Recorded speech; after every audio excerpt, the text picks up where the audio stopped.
Minasang konnichiwa. Hari ini kita akan belajar Mina no Nihongo bab 3. Check this out. Sekali lagi, ingat selalu belajar kosakata. Jika sudah, jawab kuis berikut ini. Yang manakah merupakan kosakata bahasa Jepang untuk meja informasi? Silakan jawab di komen. Sebelum ke pola kalimat, mari kita belajar angka. Silakan lihat video pembelajaran di link berikut. Ayo kita mulai dengan belajar 1 sampai 10.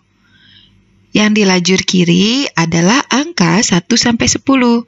Sedangkan yang di lajur kanan dimulai dari hitotsu, futatsu, dan lain-lain itu adalah kata bantu bilangan untuk barang. Lebih lanjut Anda bisa lihat di lampiran buku terjemahan. Berikut adalah kosakata untuk angka belasan. Coba lihat 11, juichi, 10 ditambah 1.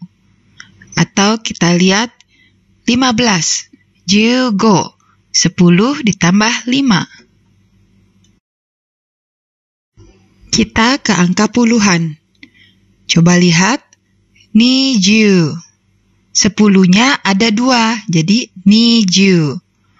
Atau kita coba lihat 60. Rokuju. 10-nya ada 6.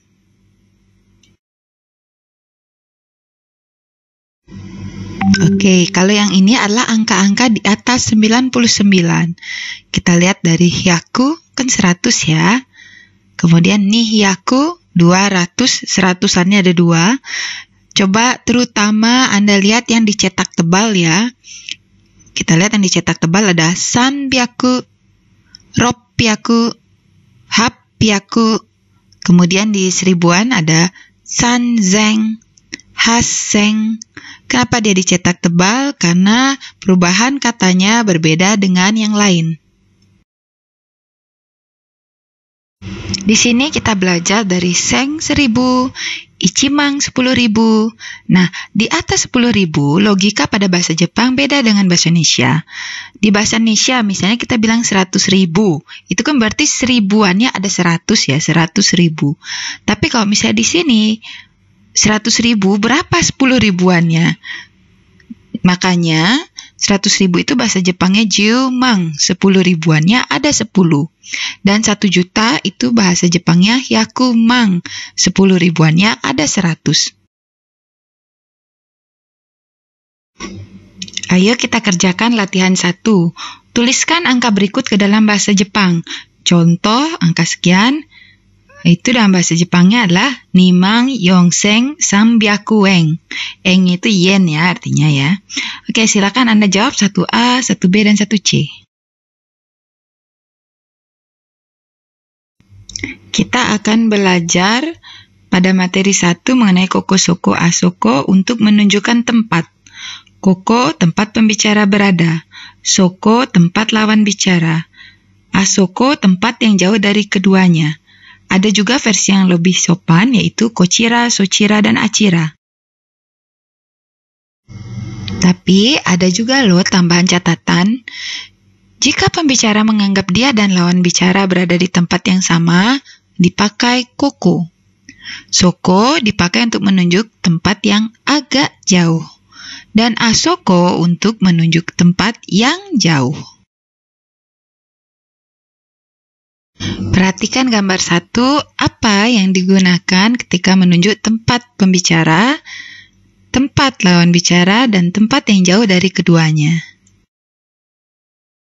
Dan pada gambar 2, perhatikan apa yang digunakan jika pembicara dan lawan bicara berada di tempat yang sama, kemudian untuk menunjuk tempat yang agak jauh dan tempat yang jauh.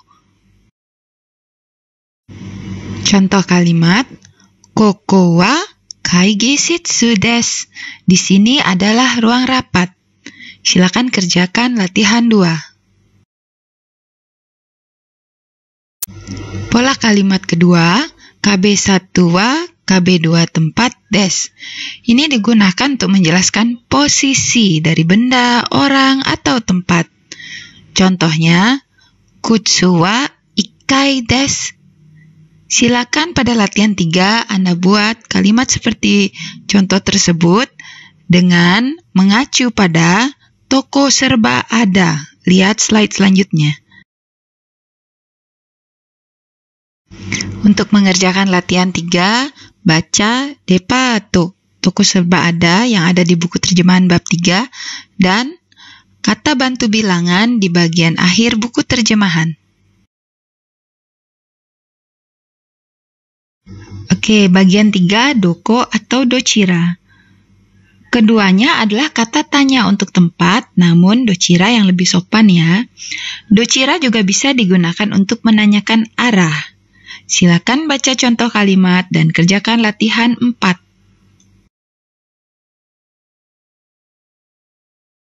Pola kalimat 4. KB1 bisa negara, bisa perusahaan. No, KB2, yaitu produk. Jika KB1-nya negara, maka KB2 adalah produk negara tersebut.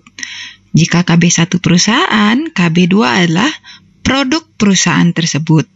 Untuk menanyakan keduanya, gunakan doko. Silakan baca contoh kalimat.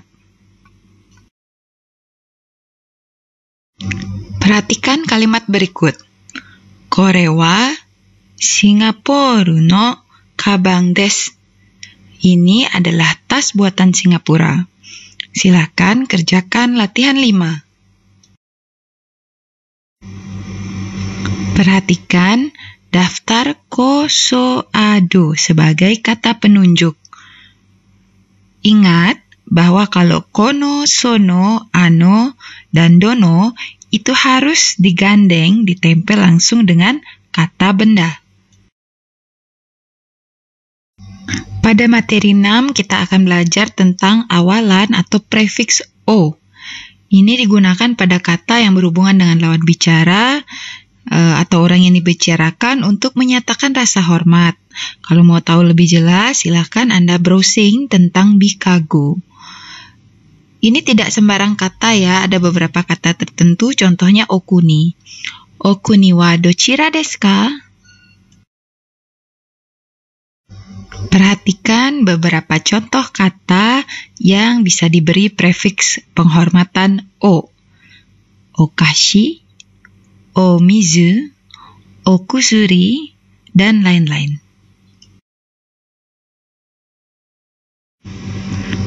Minasang, mo wakarimashita ka?